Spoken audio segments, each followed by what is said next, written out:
The window on the north wall gives a wide perspective to the alchemist's garden, with all sorts of strange plants planted there. Hey, wasn't there a brownie with a blowpipe running around there? That's interesting. What about armchairs? Standing by the western wall, two comfortable armchairs look as if they're calling for you to sit on them and relax. Relax. Sit. Now that's a chair you'd like to have at home as well. You sit back and relax for a while, enjoying the view from the window. Look through window. Meh. Brownie. The brownie seems to have disappeared again somewhere in the bushes. Eat brownie. Oops.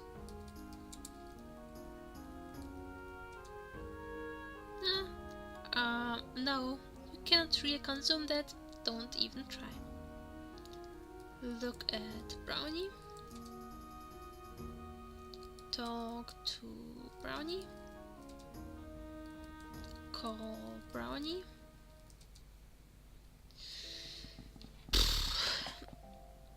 Well, I guess not. Let's go east. Card index room letters Q to Z. You are in one of a series of card index rooms. At the east and south walls there are cabinets containing card indexes. The room deals with the letters Q until Z. On the southern wall you can also spot a rather huge crack in the wall.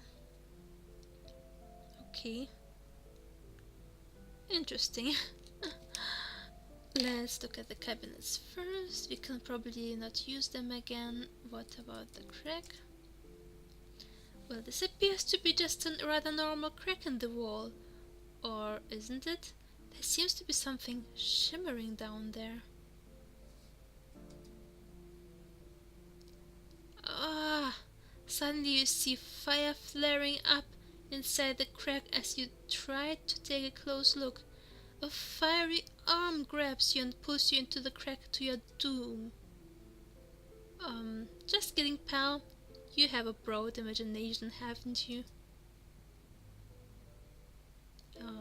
So it's just a crack in the wall. Nah. Okay, let's go north. Experiments bookshelves. You are in a room with a low ceiling, but it is high enough for a larger human to stand. The southern wall is actually a large bookshelf with dusty old tomes all over it. A gnome is standing in front of the bookshelf, holding on it as if he's going to fall and searching for something. That was a weird way of saying what they wanted to say. Just a moment, updating my map.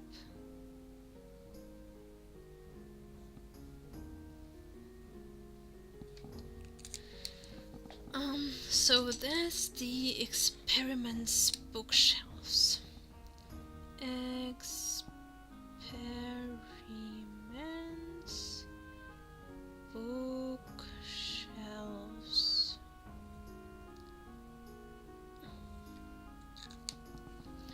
Let's look at them. You see a lot of books and other stuff in front of you, including unusual statues and all kinds of maps scattered around. There are 3 rows on this shelf with the plug Magic Experiments on top, and the gnome is searching something in these 3 rows. Would you like to have a look at the shelf? You take a closer look at the shelf. Which bookshelf row would you like to examine more closely? Examining first shelf row. You cannot read any of the titles from these books. The scripting appears to be written in some kind of weird language, which is probably Elvish, but with some major modifications.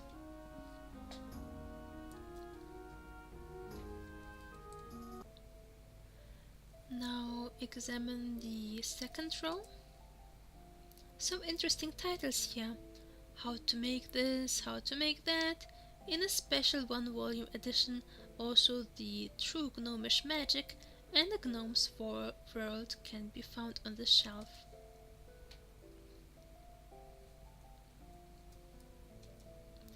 Third row.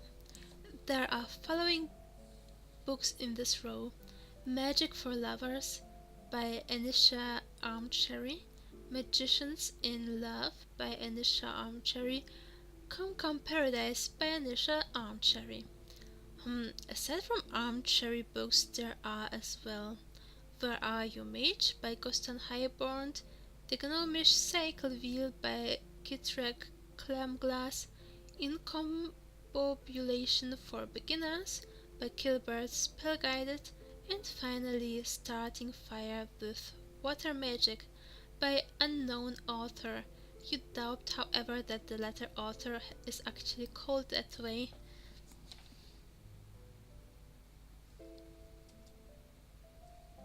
That's cool, I guess.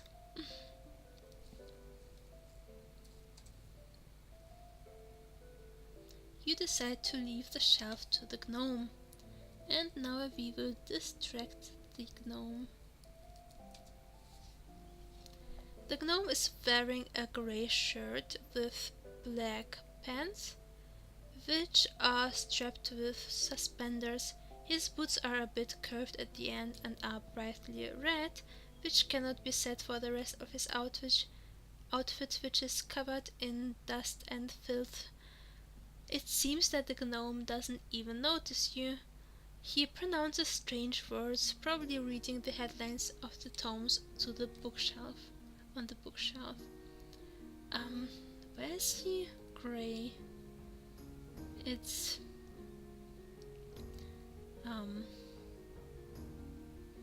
yeah, that's strange. We can talk to him.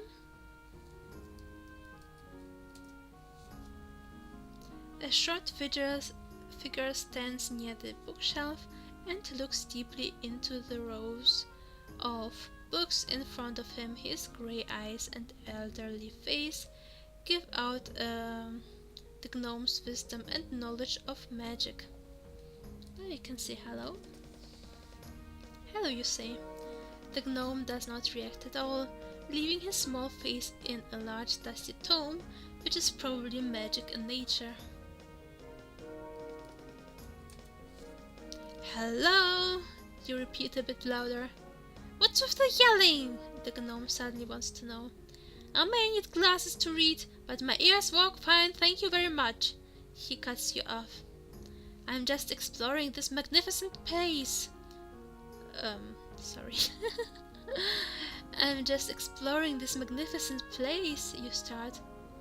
I don't care what you're doing here, just leave me alone to do my business, alright? Again, the gnome cuts you off rudely. What a rude ass.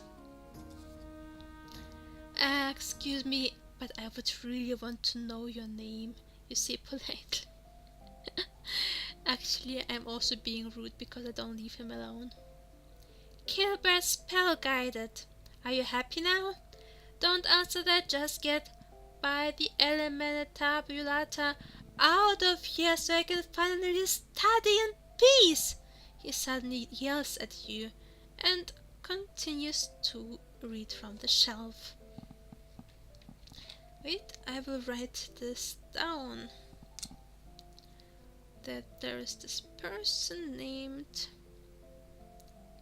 Gilbert Spellguided, and he